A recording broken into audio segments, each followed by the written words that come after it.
말씀을 봅니다. 누가복음 10장 25절로 37절.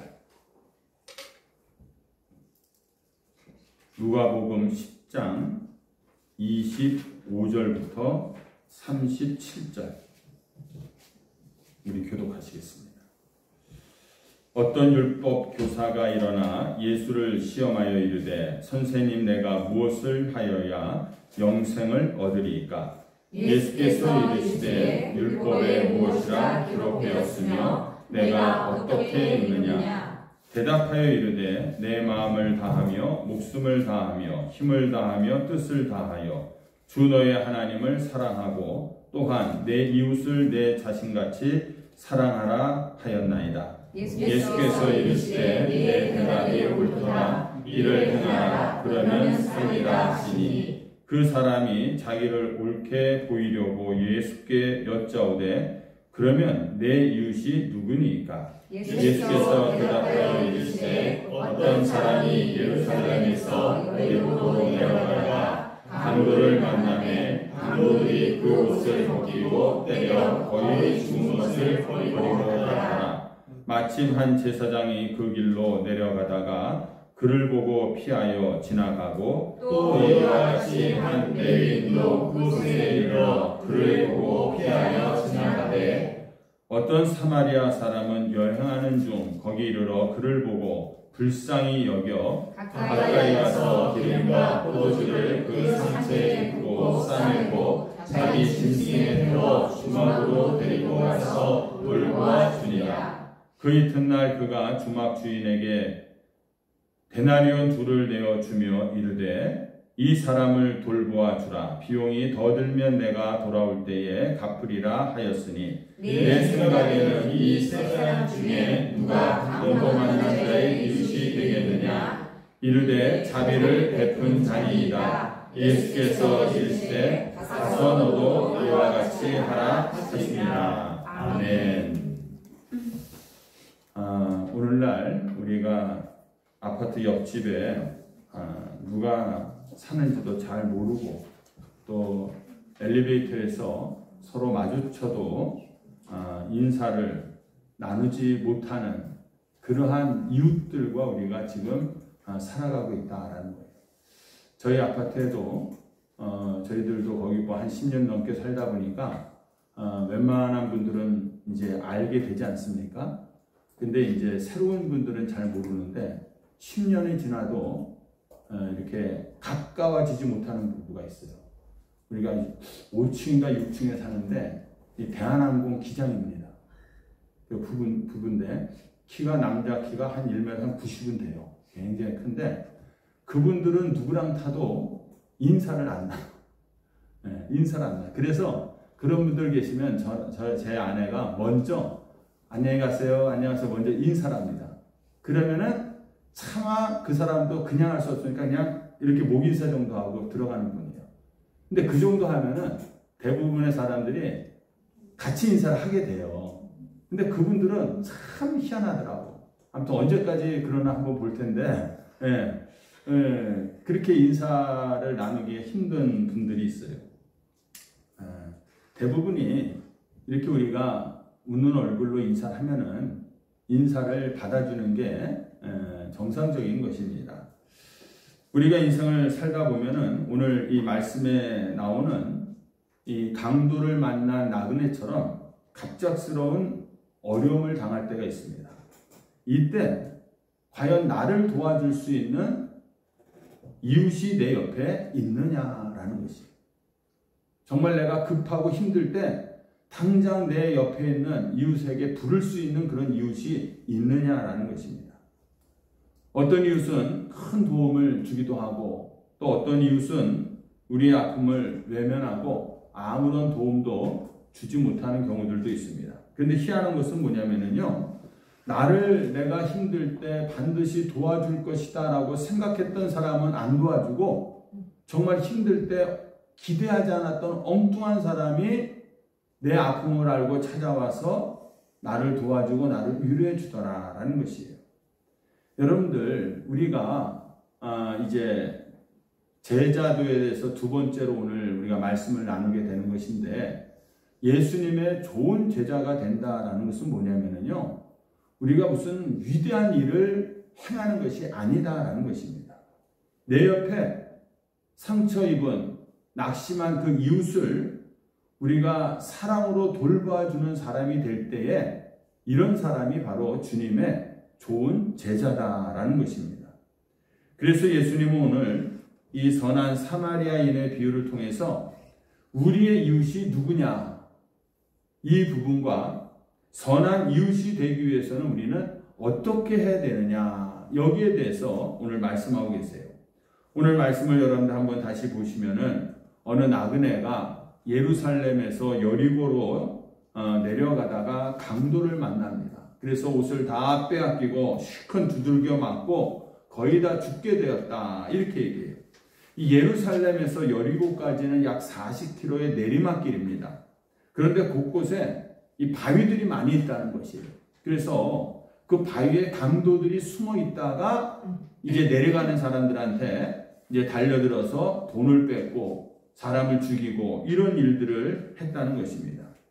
그런데 이 강도를 만나 만신창이가 된 이 나그네 곁을 세 사람이 오늘 지나가고 있어요. 첫 번째는 누가 지나갑니까? 제사장이 지나갑니다. 오늘날로 말하면 종교 지도자가 지나가는데 그 사람을 못 본 채 하고 지나갔다라는 것입니다. 그 두 번째는 누굽니까? 레위인입니다. 레위인은 이 성전의 예물을 관리하고 또 제사를 또 준비하는 그런 사람들인데, 오늘날로 이야기하면은 일반 우리 성도들인 거예요. 예수 믿는 우리 성도들. 세 번째는 사마리아인이 지나갔습니다. 이 사마리아인은 강도 만나서 쓰러져 있는 그 나그네를 보는 순간 어떤 마음이 들었다고 오늘 얘기합니까?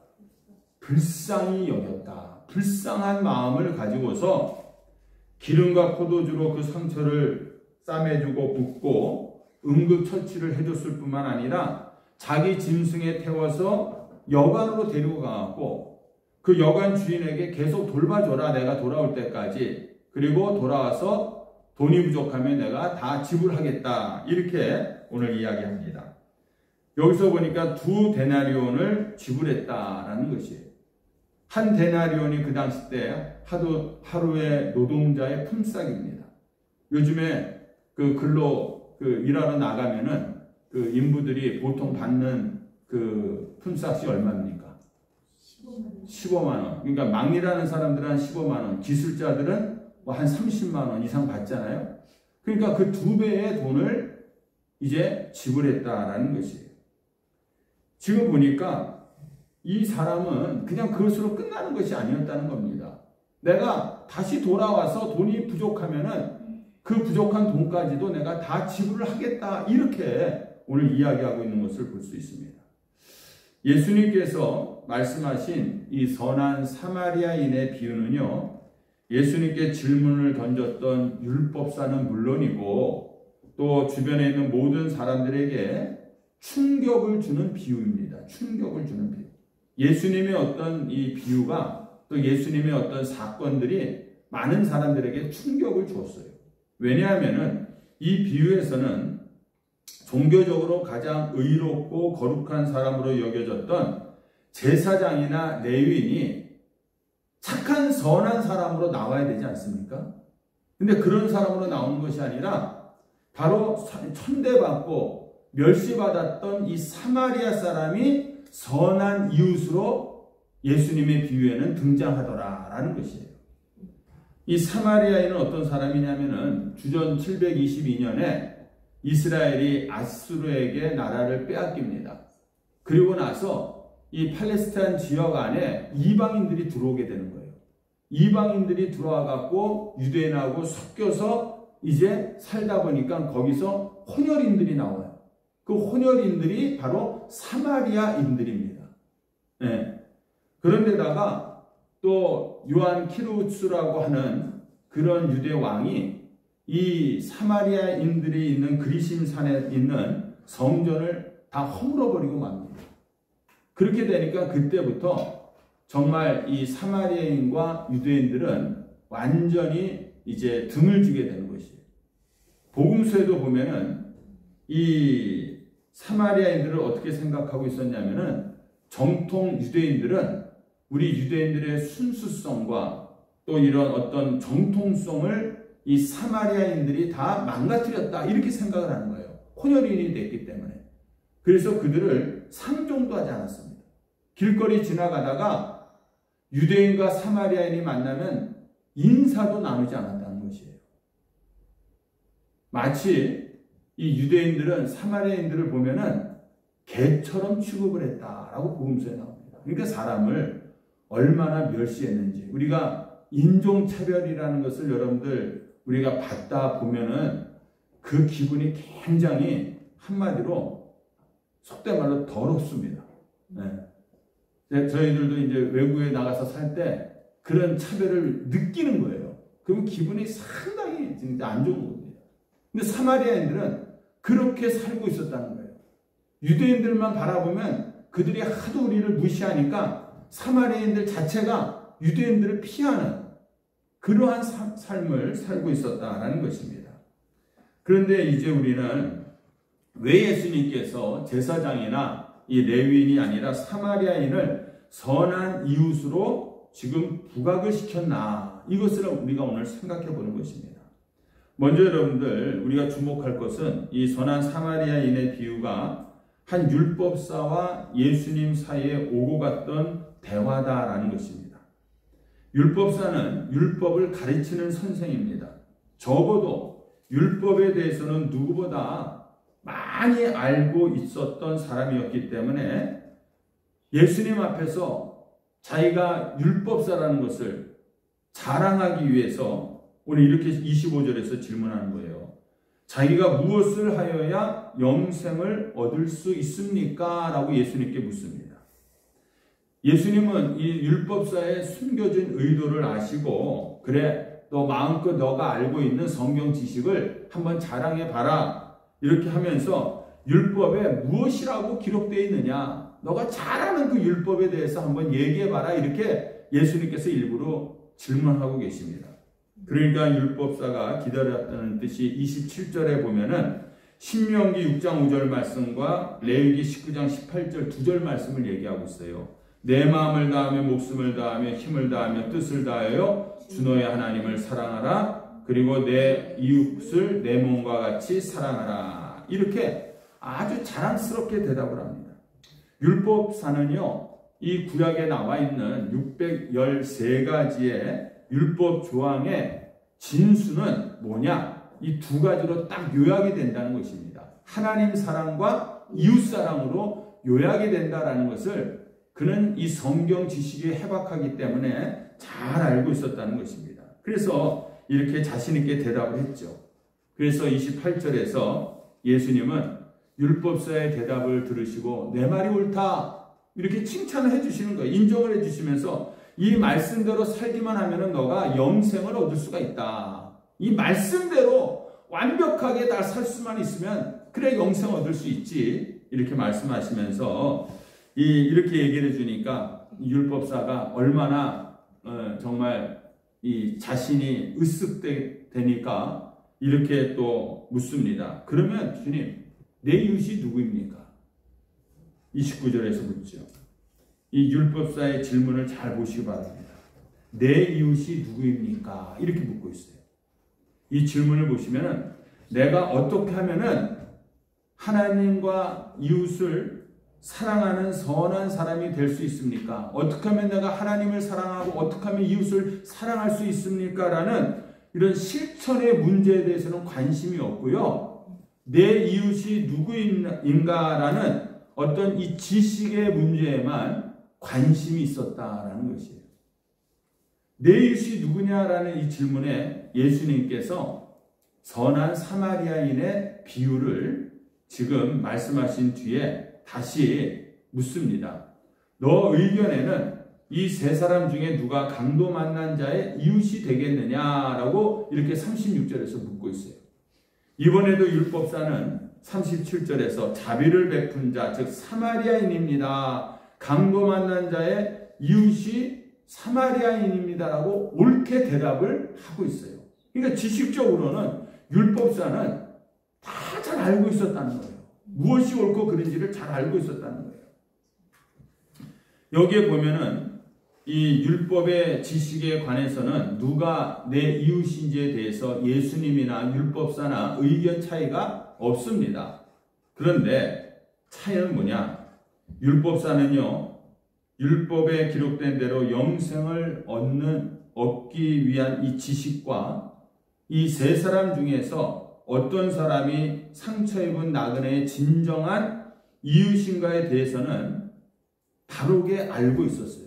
잘 알고 있었지만은 어떻게 그러면 내가 선한 이웃이 될 수가 있느냐, 여기에 대해서는 전혀 관심도 없었고 알지도 못하고 있었다라는 것입니다. 그러므로 여러분들, 오늘 이 본문 말씀은요, 우리가요 아무리 성경 지식을 많이 갖고 있다 할지라도 그것이 구체적인 실천으로 이어지지 않으면은 그 성경 지식이 아무 소용이 없다는 겁니다. 우리가 알고 있는 그 많은 성경 지식들이 있지 않습니까? 그 말씀들을 우리가 아무리 외우고 암송하고 있지 않습니까? 그런데 그 말씀에 따른 실천적인 삶이 내게 나타나지 않는다면은 그 많이 알고 있는 성경 지식이 나에게는 아무 소용이 없는 것이다 라는 거예요. 그 지식이 소용이 없다는 것이에요. 이것을 여러분들 명심하시기 바랍니다. 그래서 우리가 매일매일 제가 보내드리는 이 성경 말씀을 여러분들이 그냥 한번 읽고 끝날 것이 아니라 이 말씀이 내 삶이 되어야 된다는 거예요. 그냥 좋은 말씀 오늘 목사님이 보내주셨구나, 그래 이 말씀대로 한번 살아야 되겠다라고만 결심하는 것으로 끝나서는 안 된다는 것입니다. 그 말씀에 대한 실천한 삶이 여러분들에게 있을 때에 그 말씀이 나에게 능력이 되고 오늘도 그 말씀이 나를 정말 하나님 앞에서 든든하게 붙잡아주는 그러한 말씀이 될 줄로 믿습니다. 그리고 두 번째로는요, 그러면은 이 비유에서 도대체 누가 진정한 이웃인가 한번 생각해 보시기 바랍니다. 흔히들 제사장이나 레위인들이 강도 맞는 나그네를 돌아보지 않고 그냥 지나갔던 것은 내가 성전에서 지금 예배를 드리고 일을 해야 되기 때문이고, 또 특히 하나님 앞에 나아가서 예배를 드려야 되는데 죽은 시체를 내가 만져서는 안 된다라는 그런 율법 때문에, 다시 말하면 종교적인 어떤 수행, 의무를 위해서 나는 그렇게밖에는 할 수가 없었습니다. 이렇게 얘기하는 거예요. 어떻게 보면 여러분들 자신들의 입장에서는 이것이 타당할 수가 있는 겁니다. 아니 내가 지금 당장 올라가서 하나님의 성전에서 예배를 드려야 되고 제사를 해야 되는데 어떻게 죽어가는 그 피 묻은 사람의 시체를, 죽은 시체를 내가 만질 수 있습니까? 그래서 내가 못한 겁니다. 이렇게 얘기를 할 수가 있다는 것입니다. 다시 말해서 이 율법적인 이런 지식, 이런 종교적인 책임 때문에 거의 죽게 된 사람을 나는 그냥 지나칠 수밖에 없었습니다. 이렇게 얘기하고 있는 거예요. 오늘날 우리도 그럴듯한 이유로 내가 해야 할 의무에서 우리가 피할 때가 있다는 것입니다. 여러분들, 우리 오늘날 그리스도인들 중에서 가장 많이 오해하는 신앙생활 중에 하나가 뭐냐면요, 예배입니다. 예배. 무슨 얘기냐? 예배 드리는 목적이 무엇이냐? 이겁니다. 내가 오늘 왜 예배를 드리느냐라는 거예요. 내가 예배를 드리기 위해서 예배를 드리고 있지는 않은가? 이런 질문을 여러분들 한번 해보시기 바랍니다. 오늘같이 이렇게 좋은 날 많은 사람들이 상가들로 놀러 나가고 캠핑을 나가는데 우리는 아침부터 분주하게 운전을 해서 여기 와서 예배를 드리고 있는데 왜 예배를 내가 여기서 드리고 있느냐? 예배 드리는 목적이 무엇이냐라는 거예요. 내가 오늘 이 힘든 가운데서도 예배를 드렸다. 나는 정말 이 52주를 빠지지 않고 하나님 앞에 예배를 드렸다. 이것이 과연 나에게 무슨 의미가 있느냐라는 것입니다.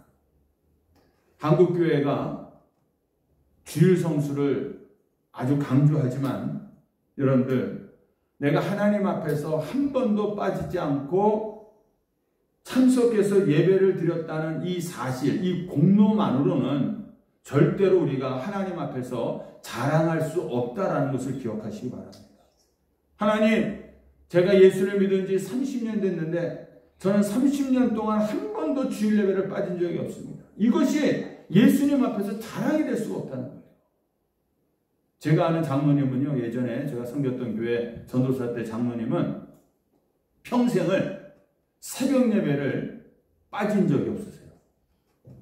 대단하죠. 어느 정도냐면 직장 다닐 때도 출장을 가잖아요. 지방에 출장을 가면은 밤을 새서라도 올라오셔서 새벽 예배를 드리십니다. 그러니까 이분이 이 장로, 그 원로 장로 은퇴하실 때에 이제 목사님께서 하신 말씀 중에 하나가 그거였어요. 이 장로님이 이렇게 신실하신 분이었습니다 하면서 예를 드는 것이, 이분은 새벽 예배를 출장을 가더라도 올라오셔서 예배를 드렸었던 분입니다. 이렇게 얘기를 하는 거예요. 어떻게 보면 굉장히 대단합니다. 정말 감히 어느 누구 할 수 없는 일을 그분이 하셨어요. 그러나 예수님 앞에서는 그것이 절대로 자랑거리가 될 수 없다라는 것입니다. 더 중요한 것이 뭐냐면요, 예배의 목적인 것이에요. 예배의 목적. 우리 예배를 드린다 하면은요, 우리는 하나님의 말씀을 듣는 것이기 때문에 여러분들 두려운 겁니다. 우리가 하나님의 말씀을 듣는다는 것 자체가 얼마나 두려운 건지 아세요? 지금은 하나님께서 우리에게 이 말씀을 주셨기 때문에 우리가 이 성경책을 통해서 하나님의 말씀을 보고 있지만은, 이 구약시대 때, 특히 이 모세시대 때 보면은 하나님이 말씀하실 때 모세가 감히 하나님 앞에 얼굴을 둘 수 없다는 거예요. 이스라엘 백성들이 하나님이 말씀하신다면 그들은 다 엎드려 갖고 두려워서 벌벌벌벌 떨고 있었다는 것입니다. 여러분들, 우리가 예배를 드린다는 것 자체는 하나님의 말씀을 듣는다라는 그런 차원에서 두려운 겁니다. 경외한 겁니다. 그런데 중요한 것은 그 하나님의 말씀 앞에서 내 삶의 변화를 요구당하고 있는 거예요. 우리가. 하나님은 지금 우리에게 내가 너의 말씀을, 내 말씀을 주니 너의 삶을 변화시켜라라고 우리에게 요구하고 계신 것이고, 우리는 그 요구를 당하고 있는 것이에요. 그러므로 여러분들, 예배는 변화를 의미하는 줄로 믿습니다. 네. 내가 예배를 드리면 드릴수록 정말 하나님 앞에서 나의 삶이 변화되는 역사가 일어나야지 그것이 참된 예배인 줄로 믿습니다. 한국교회에서 예배에 대해서 소위 종교주의적인 어떤 감상주의가, 종교적인 감상주의가 있다는 거예요. 이게 무슨 얘기냐? 오늘 내가 좀 일찍 친구들하고 등산을 가려고 하는데, 주일날, 주일 예배를 안 드리고 가자니 찜찜한 겁니다. 그래서 일부 예배 일찍 와갖고 일부 예배를 드리고 등산을 가니까 마음도 편하고 기분이 좋더라라는 거예요. 또 어떤 그 일을 내가 시작하려고 할 때에 그래도 목사님 불러다가 예배 안 드리고 어떤 사업을 시작하면은 왠지 모르게 마음이 찝찝합니다. 그래서 목사님을 불러다가 예배를 드리고 시작해야지 이 사업이 잘 될 것 같고 일이 잘 풀릴 것 같은 거예요. 여러분들, 예배의 의미를 이런 데서 찾으려 해서는 안 된다라는 것을 말씀을 드립니다. 우리가 주일 예배를 안 드리면은 마음이 불편하니까 드리긴 드리되, 그런 예배는 어떤 예배냐면요, 자신의 마음과 기분을 편안하게 해주는, 좋게 해주는 그런 수단에 불과한 거예요. 네. 나 편하자고 예배 드리는 겁니다, 지금. 네. 예배를 얼마나 잘 드렸는가 하는 사실은 내가 예배를 드리고 교회 문을 나선 후에 우리의 삶의 변화에 따라서 이것이 달라지는 것입니다. 여러분들, 저기 나가다가 우리 문에 뭐라고 써져 있습니까? 전영주 권사님 한번 읽어봐 주세요. 네. 예배를 마쳤습니다. 그러나 삶의 예배는 이제부터 시작됩니다. 예. 주님과 동행합니다. 예. 그러니까 진짜 예배는 여기서 1시간 드리는 예배가 아니라 우리가 이 교회문을 나서서부터가 진짜 예배다라는 얘기를 지금 드리고 있는 것이죠. 여러분들, 이런 의미에서 다시 제사장하고 레위인에게 물어봅니다. 왜 당신은 강도 만난 자를 외면하셨습니까? 그러면 그들의 대답은 뭐였어요? 나는 예배를 드리기 위해서 그냥 지나갈 수밖에 없었습니다. 라는 거예요. 예배 시간에 참석하는 것 외에는 아무런 다른 의미가 없는 예배라면은 이런 예배는 종교적인 감상에 불과한 것이다. 라는 거예요. 네. 오늘 내가 예배를 드리고 그래도 오늘 주일이니까 드리고 나서 오후에 집에서 편히 쉬어야지 마음이 내가 편안하다 이것밖에 없는 것입니다. 여러분들, 예배는 우리의 삶에 변화가 일어나야 될 줄로 믿습니다. 그래서 예배의 진정한 목적은 뭐냐? 우리가 그것을 망각한 채 예배 자체에만 참석 자체에만 의미를 절대로 부여해서는 안 된다는 것이에요. 그래서 내가 오늘 예배 드리고 왔으니까, 그리고 내가 오늘 예배를 드렸으니까 이런 마음을 갖지 말라는 것입니다. 근데 이 제사장에게, 레위인에게 이렇게 물어봤지만 예수님께서 우리에게 솔직하게 우리의 입장에서 다시 한번 질문해 봅니다. 솔직하게 왜 그냥 지나갔습니까? 레위인하고 제사장에게 이렇게 물어본다면, 내가 레위인이고 제사장이라면 솔직한 우리 지금의 심정이라면 뭐라고 대답했을까요? 예배드리기 위해서? 여러분들, 예배드리기 위해서 정말 죽어가는 사람을 외면하고 그냥 지나쳤습니까? 솔직히 얘기하면 귀찮아서.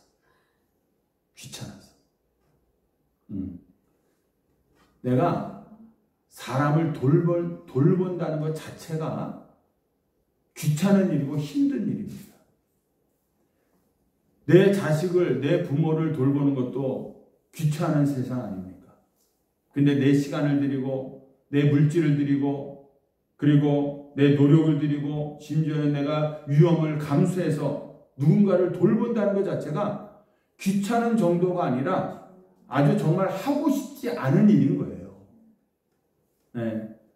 그래서 남에게 이제는 간섭받지도 않고 남에게 간섭하지도 않고 그냥 오직 혼자서 살았으면 좋겠다라는 그런 개인적인 의식에 오늘날 우리 그리스도인들도 사로잡혀 있는 거예요. 그러니까 우리가 예수를 믿으면서도 개인적인 성향들이 강해지는 겁니다.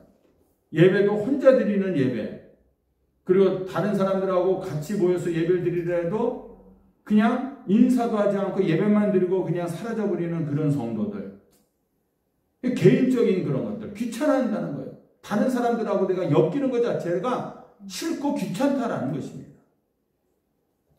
요즘 자녀들에게 너 나중에 부모님 모시고 살 거니 물어보면 뭐라고 대답합니까? 요즘의 자녀들. 네?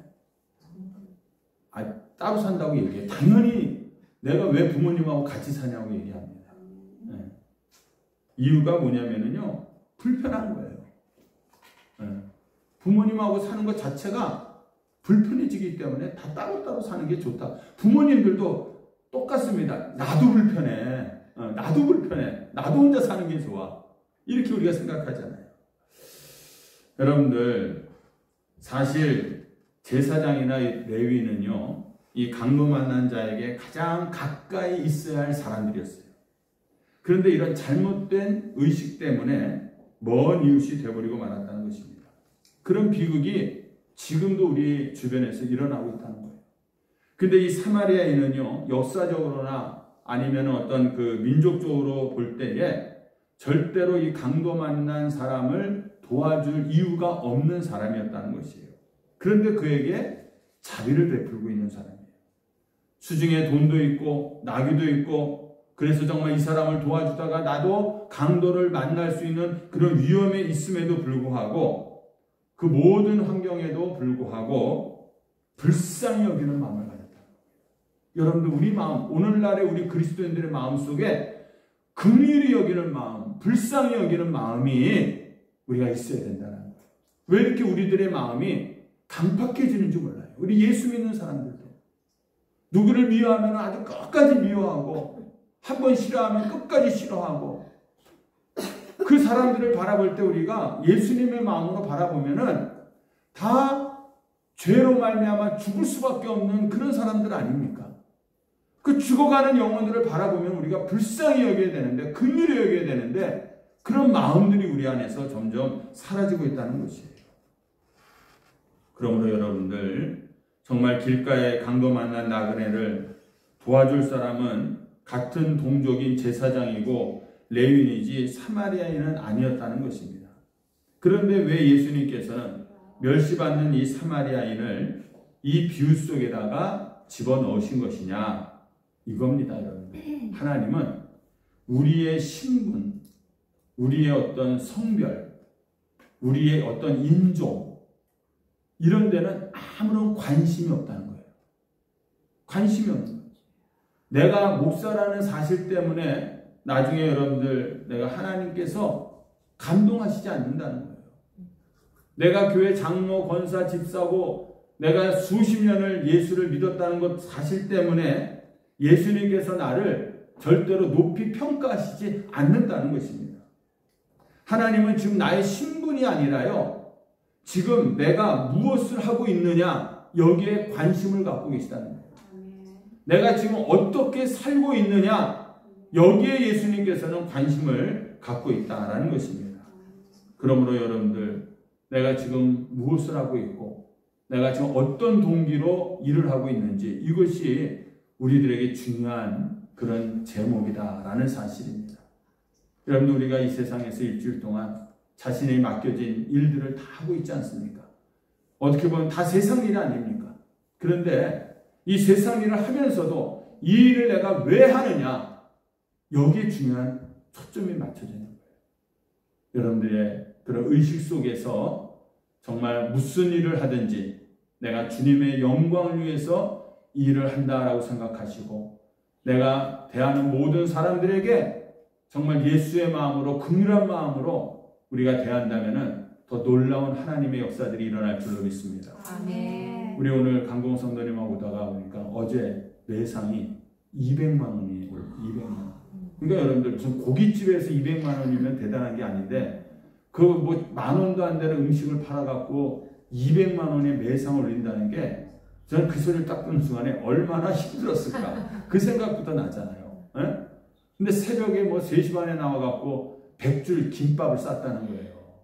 요즘에 놀러 가는 사람들 많으니까. 근데 여러분들 이런 일들 하면은 힘들어요. 얼마나 고됩니까? 근데 예수님이 주신 그런 마음으로 정말 내가 이 음식을, 이 김밥을 저 사람들이 맛있게 먹고 건강하면 좋겠다라는 그런 마음을 가지고 일한다면은 하나님께서 얼마나 기뻐하시겠느냐라는 거죠. 그리고 어린아이들을 그 어린이집에서 애들을 대할 때마다 정말 예수님께서 어린아이가 오는 것을 금하지 말라라는 그런 마음으로 그런 어린아이의 마음을 그 어린아이들을 그런 마음으로 대한다면은 그 아이뿐만 아니라 그 부모들이 얼마나 행복하겠느냐 이 생각을 하면서 우리가 하나님의 일을 한다면은 하나님이 그 일 위에 역사하지 않을 수가 없다는 것입니다. 네. 여러분 오늘 보세요. 이 사마리아인을 보세요. 33절에 보니까 그를 보고 불쌍히 여겼다.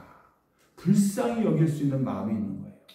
그리고 그냥 지나간 것이 아니라 가까이 가서 34절에 가까이 가서 거기에는 뭐냐? 행동할 수 있는 용기가 있었다는 겁니다. 내가 저 사람 돌봐주다가도 강도를 만날 수 있는 위험이 있지만 행동할 수 있는 용기가 있었고 또 34절에 보면은 기름과 포도주 상추에 붓고 자기 짐승에 태워주고 주막으로 데리고 가서 돌봐주고 섬길 수 있는 그런 손길이 이 사마리아인에게는 있었다는 것입니다. 자기를 희생하면서까지 돕고자 하는 그 마음. 여러분들 사랑에는요 값비싼 희생과 대가를 치르게 돼 있는 것입니다. 사랑은 그냥 말로만의 사랑이 절대 아닌 거예요. 내가 누군가를 사랑한다면 그 사랑하는 사람을 위해서 값비싼 어떤 대가를 내가 치를 수 있어야 된다는 것입니다.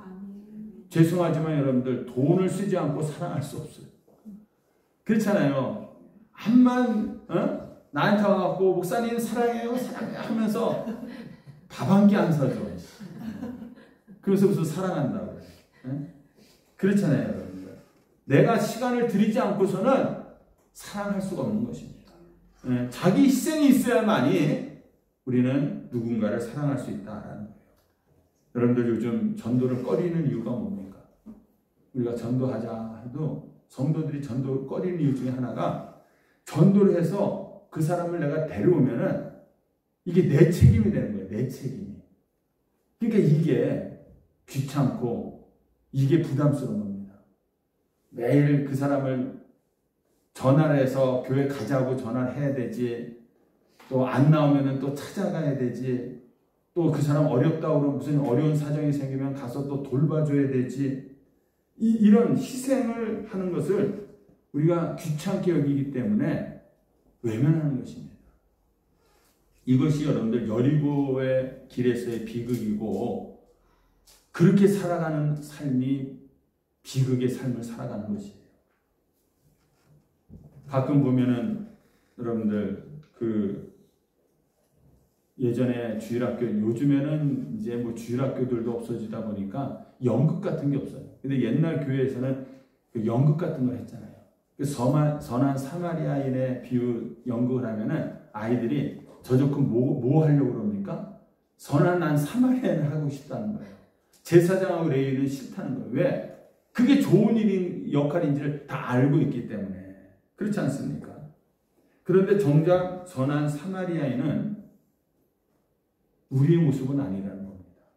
다 그 역할을 하고 싶어 하지만은 진짜 나의 삶의 모습은 선한 사마리아인의 모습이 아니더라라는 것이에요. 오히려 여러분들 강도 만난 나그네가 우리의 진정한 모습인 거예요. 이 선한 사마리아인의 비유에서 나는 누구냐? 제사장이냐 레위인이냐 선한 사마리아인이냐? 아니, 우리 선한 사마리아인이 아니라 오히려 강도 만난 나그네가 우리라는 것입니다. 그리고 선한 사마리아인은 누구예요? 예수님이시에요. 예수님이 강도 만나서 죽을 수밖에 없는 나를 찾아오셔서 나를 치료해 주시고 싸매 주시고 보호해 주시고 나의 삶을 보장해 주시고 인도해 주시는 분이 바로 예수님이십니다. 네. 그뿐 아니라 예수님께서는 이제 우리에게 오늘 이 말씀을 통해서 너도 나와 같이 선한 사마리아인이 되라 이렇게 말씀하고 있는 거예요. 가끔 TV에 나오는 뉴스에 보면은 홀로 사는 아파트에서 홀로 사시는 분이 백골이 된 채 뭐 몇 달 만에 발견되었다. 이런 소식을 우리가 접합니다. 그러니까 우리 주변에 이렇게 이웃들 중에서도 얼굴을 이렇게 며칠 못 보면은 이분이 어디 갔나 이렇게 궁금해야 되고 이래야 되는데 그런 이웃이 아예 없었다는 것입니다. 그러니까 홀로 아파트에서 돌아가셨는데 이 백골이 될 때까지 몇 달 동안 누군가도 자기의 가족들도 찾아오는 사람이 없었다는 것이에요. 미국의 한 조용한 주택가에서 총기 사건이 났습니다. 이 총을 맞은 그 남성이 이 주택가에, 미국의 주택가에 이렇게 집들이 쭉쭉 있잖아요. 한 100m를 가면서 웅크리고 가면서 이 문마다 두들겼다는 거예요. 살려달라고 밤에. 근데 어느 누구 하나 나오지 않았다는 겁니다. 총기 사건이 총소리가 났지 밖에서 살려달라고 문을 두들기지 근데 괜히 문을 열었다가 자기도 그런 희생을 당할까 봐 어느 누구 하나 나오지 않고 결국은 그 사람은 피를 흘리고서 그 자리에 쓰러져 죽었다는 것입니다. 여러분 우리가 알고 있는 성경의 지식이 아무리 고상해도 시간과 물질과 우리가 가지고 있는 모든 것을 정말 희생하는 삶을 내가 실천하지 못하고 산다면은 아무 소용이 없다는 거예요. 사마리아인처럼 내 옆에 힘겨워하는 사람들이 있을 때에 그 사람을 불쌍히 여기는 마음을 가지시기 바랍니다. 먼저 중요한 것은 그 사람을 긍휼히 여기는 마음을 갖는 거예요. 그 마음을 가지면은 내 시간과 내 물질과 내 어떤 노력을 내가 희생해서라도 그 사람을 도와줘야 되겠다라는 그런 마음을 하나님께서 주실 줄로 믿습니다. 그래서 자기의 순종, 자기의 희생만이 오늘 우리가 사랑을 실천할 수가 있는 거예요. 내가 정말 예수의 사랑을 실천하는 그러한 그리스도인이 되겠다 하면은 내가 희생하지 않고서는, 내가 절대로 손해를 보지 않고서는 그 실천을 행할 수가 없다는 것입니다. 그러므로 여러분들, 내가 예수 때문에 당하는 희생, 예수 때문에 당하는 물질적인 손해, 예수 때문에 당하는 내 육신의 희생, 이것을 여러분들 아까워하지 마시기 바랍니다. 하나님께서 다 보답해 주실 줄로 믿습니다. 아멘. 그래서 오늘날 교회가 필요로 하는 것은 뭐냐? 더 많은 성도의 수가 아니라 예수님의 참된 제자인 줄로 믿습니다. 아멘. 여러분들이 그 예수님의 참된 아멘. 제자가 다 되시기를 주님의 이름으로 축원합니다. 아멘. 우리 찬송 찬양 한 장 더 하시는데, 아까 우리 불렀던 해같이 빛나리, 이 찬양을 우리 한번 다시 한번 불러보면 좋겠습니다. 이 찬양 부를 때에 정말 이 세상에서 아무도 나를 알아주지 않았고 나를 인정해 주지 않았지만은 하나님께서 나의 그 섬김과 순종과 그 믿음과 그 충성과 헌신을 하나님께서는 다 보시고 아멘. 그것이 천국에서 인정되고 빛날 줄로 믿습니다. 아멘. 그런 소망을 가지고 우리가 하나님